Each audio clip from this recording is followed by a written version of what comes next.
কালোদা, ও কালোদা, কালোদা, ও কালোদা,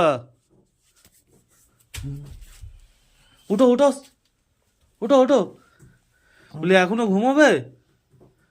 চলো তোমাকে নিয়ে একটু পার্কে বাড়ি মানে বেড়াতে যাব, চলো। বেড়াতে যাবে? হ্যাঁ চলো। যাবে নাকি পার্কে বেড়াতে? হুম তো ঘুমিয়ে পড়েছিলে কেন হঠাৎ করে? খুব টেনশন লাগছে নাকি? ঘুমাচ্ছি। কিসের টেনশন লাগছে, বইয়ের? ভয় নয়। তাহলে কিসের টেনশন লাগছে বলো? টেনশনটা কিসের লাগছে বলবে তো, বইয়ের কি বাড়ির? কিসের কিসের টেনশন লাগছে তোমায়? হুম, কিসের টেনশন লাগছে? আরে বলো, অমন চুপ করে আছো কেন, বলো কিসের টেনশনটা লাগছে বলো। হুম। কিসের টেনশন লাগছে? তোমার বাড়ির টেনশন না, ঘুরতে যাও। ঘুরতে যাবে? তা চলো, ওটো প্যান্ট পরো, চলো ঘুরে আসি। চলো। চলো। টাটা।